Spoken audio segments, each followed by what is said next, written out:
Bwana Yesu asifiwe, Bwana Yesu asifiwe. Kwa furaha na upendo ninamshukuru Mungu kwa ajili yako siku hii ya leo. Ni siku njema, ni siku nzuri.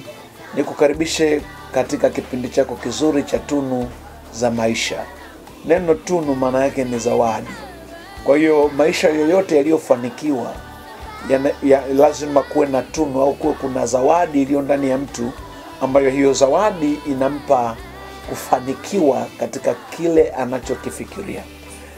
Ni wakati mwingine kipindi hichi kitakuwa kinaruka kila wakati katika TV yako pendwa na channel yako pendwa ya Bado Kuna Ushindi TV.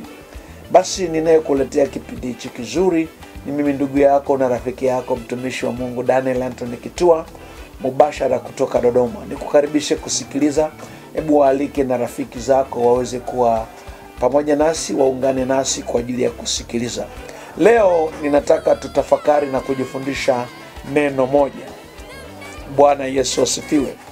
Neno ambalo tunataka kujifundisha lina kichwa cha somo kinasema, daraja la ukuu wako ni unyenyekevu. Daraja la ukuu wako ni unyenyekevu. Na mstari mama wa kutupeleka kwenye mafundisho hayo unapatikana katika Mithali 15 na mstari wa 33.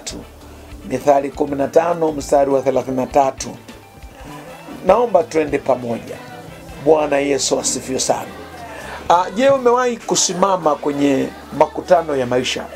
Tunapozungumza makutano ya maisha, ni mahali ambapo hujui uende wapi ama uache nini.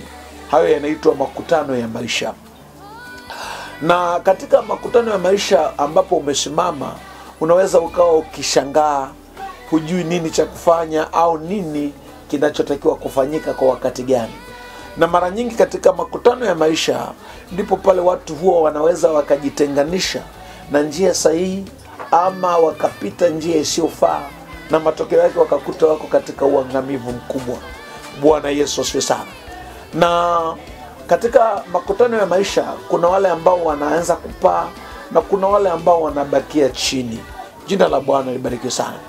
Lakini swali lingine, je, ni nini kinachowaka ndani ya moyo wako au ndani ya matamanio yako juu ya wapi au kitu gani unapaswa ukifanye kwa umakini na kufikia malengo sahihi? Bwana Yesu asifiwe sana. Na pale utakapoweza kujua njia sahihi, ndipo pale utakapoweza kuanza kupaa na wengine wakabakia wakikutazama kwa chini. Jina la Bwana libarikiwe sana. Lakini leo ninatamani tuingie kwa pamoja, tupate kuzichambua na kuzibainisha siri zinazoweza kukufanya ukafanikiwa katika maisha uliokusudiwa. Mithali ile sura ya 15 na ule mstari wa 33 anasema, kumcha Bwana ni maonyo na ya hekima, na kabla ya heshima hutangulia unyenyekevu. Kumcha Bwana ni maonyo na hekima, na kabla ya heshima hutangulia unyenyekevu. Naomba tuende pamoja katika kutafsiri mstari huu. Bwana Yesu asifiwe sana. Nataka tusafiri pamoja, tukiacha nyuma kuta za majumba zetu ya kifahari, tukiacha kujua kwetu, elimu yetu na mambo yetu mbalimbali ambayo yanatukabili, tukiacha na kujidharau kwetu, vibanda vyetu duni, tukaunganisha roho zetu na mtazamo wetu kwa pamoja, ili kupata kugundua ni siri gani zinazoweza kutuletea ukuu na kufanikiwa katika maisha yetu. Hatuna sababu za kuendelea kuangalia vibanda vidogo na nyumba zetu za vumbi na za matope, lakini tunahitaji kupata kufahamu misingi thabiti na sahihi katika jambo ambalo tunaweza tukalifanya na matokeo likatupa mafanikio makubwa. Tunatafuta majibu, lakini wakati mwingine majibu yetu tunaweza kuyapata kwa usahihi pale tutakapokuwa na vitu vya msingi vya kuvitazama kwa pamoja. Bwana Yesu asifiwe sana. Nataka nikutie moyo. Je, uko tayari tuendelee kuingia kwa undani katika safari hii ambayo ninaamini ni safari sahihi, ni safari njema ambayo inaweza kukupa majibu baada ya kumaliza kipindi hichi chetu kifupi. Ungana na mimi katika hadithi hii. Bwana Yesu asifiwe sana. Kuna hadithi ya mzee mmoja mwenye hekima ambaye aliishi katika kilele cha mlima. watu walisafiri kutoka maeneo mbalimbali ili kumfuata wapate ushauri kwake. Siku moja kijana mmoja mwenye kiburi alifika na kumwambia, nimesikia habari zako kwamba wewe ni mtu mwenye hekima sana, nifundishe siri ya mafanikio. Mzee huyo alimtazama kijana huyo kwa upole na kusema, kabla sijakufundisha kijana, lazima unisaidie kubeba maji kutoka kwenye kisima hiki. Kijana huyo alishangaa, lakini alikubali. Walipofika kwenye kisima, huyo mzee mwenye hekima alimpa kijana ndoo iliyojaa maji na kumwambia, sasa nenda kwenye kilele cha mlima na uyamwage maji yote juu ya hicho kilele cha mlima. Kijana huyo alifanya kama alivyoambiwa. Lakini alipofika kwenye kilele cha mlima, ndoo ilikuwa tupu. Mzee huyo alimwambia, hiyo ndiyo siri ya mafanikio. Lazima uwe tayari kumwaga kiburi chako na kujifundisha kutoka kwa wengine. Wapo watu wengi wanataka kufanikiwa, lakini hawako tayari kumwaga wanaoyajua. Hawako tayari kumwaga tabia zao mbaya. Hawako tayari kumwaga viburi vyao ili waruhusu wengine wawe chanzo na kuwawekea msingi thabiti wa kwenda katika safari wanayopaswa kwenda. Katika hadithi hii ya Mithali 15:33, kumcha Bwana ni maonyo na hekima, na kabla ya heshima utangulia unyenyekevu. Mistari hii inatufundisha kwamba unyenyekevu ni sifa muhimu sana katika maisha ya mwanadamu. Unyenyekevu maana yake ni nini? Ni hali ya kujishusha, kutokuwa na kiburi na kutambua kwamba huwezi kufanya kitu peke yako bila kupata msaada kwa wengine. Unyenyekevu hutangulia heshima kwa sababu unyenyekevu inafungua milango ya kujifundisha. Unyenyekevu unajenga mahusiano mazuri. Unyenyekevu unampa mtu mtazamo mpya. Mtu mnyenyekevu yuko tayari kujifundisha kutoka kwa wengine. Mtu mnyenyekevu yuko tayari kujenga na kuimarisha mahusiano na wengine. Na mtu mnyenyekevu yuko tayari kumpa heshima anayestahili heshima. Mtu mnyenyekevu hutambua kwamba yeye siye mkamilifu. Mtu mnyenyekevu hutambua ya kwamba hawezi peke yake. Sasa katika hali hizi za kujitambua, inamsaidia kuepuka tabia mbaya zinazoweza kusababisha asipokee mambo sahihi na mambo mazuri, mambo ambayo yanaweza kumpa ushindi na kufanikiwa sana. Unyenyekevu ni daraja la ukuu kwa sababu humfanya mtu awe na uwezo wa kuongoza, humfanya mtu awe na uwezo wa kupokea kuongozwa, humfanya mtu awe na uwezo wa kupokea maono bila makosa. Viongozi wanyenyekevu siku zote wanawahudumia watu, wanawapa heshima wanaowaongoza. Hii inawafanya na wao waheshimiwe sana. Kila unachokitoa kwa wengine huwa kina mrejesho na kwako pia.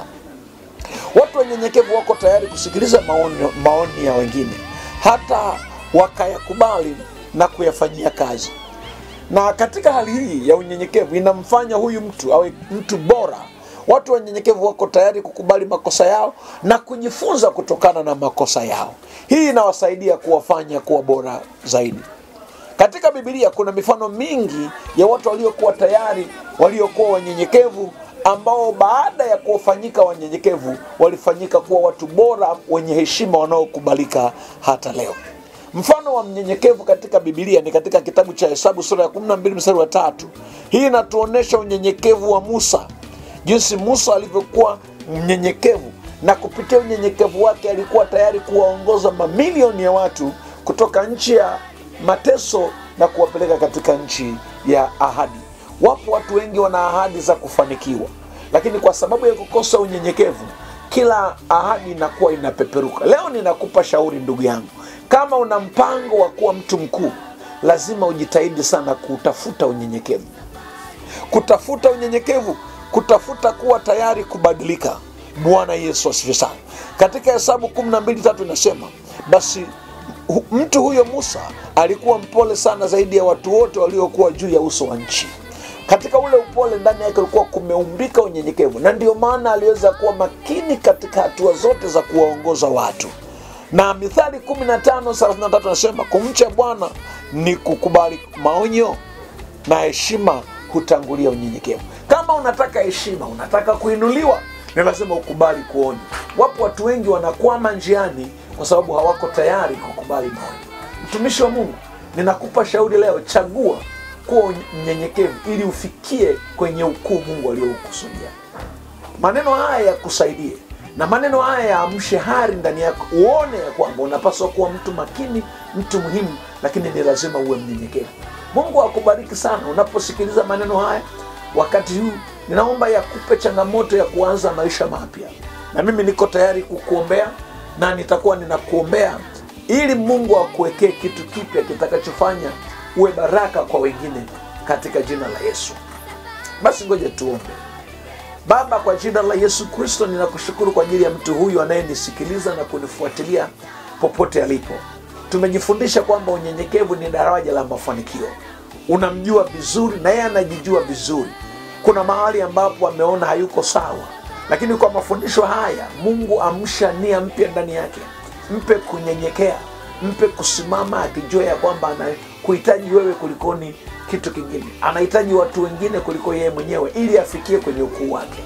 Kwa mamlaka ulionipa, badilisha ufahamu wake na akili yake aweze kujua yeye ni wa thamani na kwamba anapaswa afikie thamani kuu kwa unyenyekevu wake, katika jina la Yesu.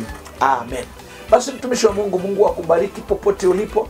Endelea kuwasiliana nasi kwa ajili ya ushauri, endelea kuwasiliana nasi kwa ajili ya maombi, endelea kuwasiliana nasi kwa ajili ya maswali mbalimbali. Na mimi ninajua tutaendelea kukuletea kipindi hiki cha mara kwa mara katika TV yako pendwa ya Bado Kuna Ushindi TV. Tusaidie kusubscribe, tusaidie kucomment, kulike na kushare, lakini washirikishe wengine katika kipindi kizuri cha Tunu za Maisha. Ubarikiwe na kwaheri. Haleluya.